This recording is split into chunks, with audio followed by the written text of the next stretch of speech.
Hello friends, आप सभी कैसे हैं। उम्मीद है कि आप लोग अच्छे होंगे और अपनी तैयारी को दिशा दे रहे होंगे। तो चलिए बाल मनोविज्ञान के नोट्स बनाने के लिए तैयार हो जाएंगे। हमारे कुछ फ्रेंड्स बोल रहे थे कि हम कैसे पढ़ें, क्या करें। उनके लिए सुविधा के लिए हम ये प्रयास कर रहे हैं ताकि उनको ज़्यादा मेहनत इधर उधर भागने की ज़रूरत न पड़े। त्रिआयामी सिद्धांत किसने दिया था, आपको पता है? त्रिआयामी सिद्धांत त्रिआयामी सिद्धांत दिया था हमारे गिलफोर्ड महोदय जी ने। किसने दिया था? गिलफोर्ड महोदय जी ने। इसका अन्य नाम क्या है? बुद्धि का संरचना सिद्धांत। यूपी टेट का मोस्ट इम्पॉर्टेंट टॉपिक है। बुद्धि की 3 बीमाएं हैं। पहला संक्रिया, दूसरा विषय वस्तु, तीसरा उत्पाद। संक्रिया संक्रिया जिसकी मदद से हम किसी किसी भी विषय वस्तु को चिंतन या मनन करते हैं, उसे क्या कहते हैं? संक्रिया कहते हैं। संक्रिया के 5 मानसिक क्रियाएं हैं। कौन कौन सी हैं, देखते हैं। संज्ञान संज्ञान क्या है? पहचान, खोज संबंधी। स्मृति अर्जित ज्ञान धारण करना। हमारी मेमोरी में ही तो हम लोग जो सीखते हैं वो अर्जित होता है, वो ग्रहण होता है।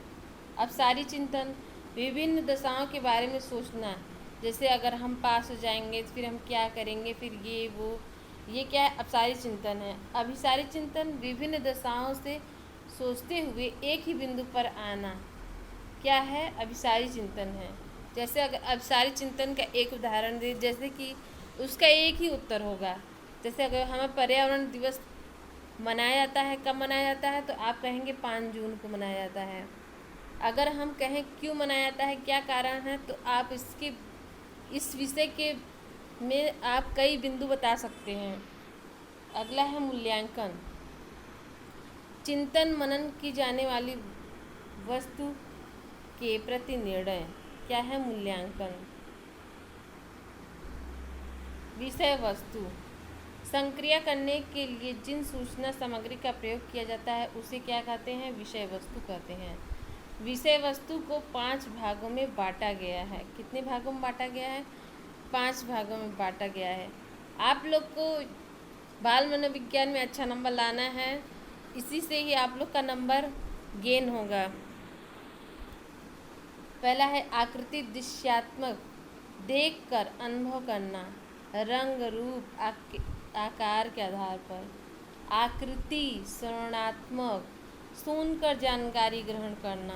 ध्वनि प्रवृत्ति। सी संकेतात्मक, संख्या अक्षर प्रतीक। डी भाषागत, शाब्दिक अर्थ व विचार। ई व्यवहारगत, दूसरे के साथ संबंध को समझने की सहायता। तीसरा उत्पाद, संक्रिया के द्वारा विषय वस्तु को लेकर जो बौद्धिक क्रियाएं की जाती है उसके परिणाम स्वरूप उत्पाद प्राप्त होता है। उत्पाद उत्पाद कितने प्रकार के होते हैं? 6 प्रकार के उत्पाद होते हैं। इकाइयाँ, यूनिट्स। एक संख्या शब्दार्थ आकृति को प्राप्त होना। वर्ग क्लास, वर्गीकरण पुरुष प्लस स्त्री जन समूह। वर्गीकरण मतलब समूह में बांटना, जैसे अगर जानवर अलग हैं, मनुष्य अलग हैं, मेज कुर्सी अलग है, ये क्या है? वर्गीकरण है। संबंध संप्रत्ययों को जोड़ना, इससे इसका संबंध है, इसका इससे संबंध है। प्रणाली एक संरचना का निर्माण या संगठित रूप है। रूपांतरण एक रूप से दूसरे रूप में परिवर्तन लाना ही रूपांतरण है।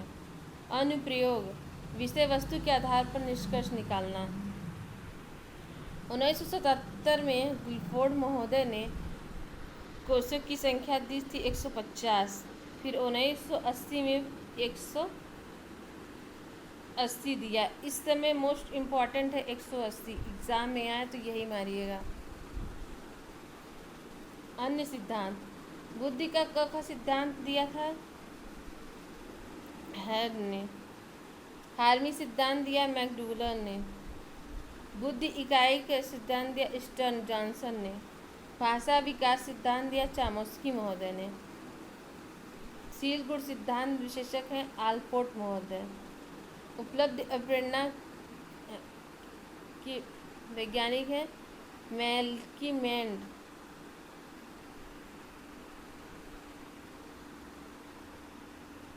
प्रतिस्थापन सिद्धांत दिया गुथरी जी ने। प्रकार्यवाद आत्मसंप्रत्यय का प्रवर्तक हैं जेम्स। अधिगम सोपान की सिद्धांत दिया रॉबर्ट गैने ने।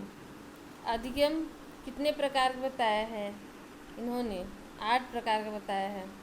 पहला समस्या समाधान, इसमें ऊपर से न लेके नीचे से इसका काउंटिंग किया जाता है।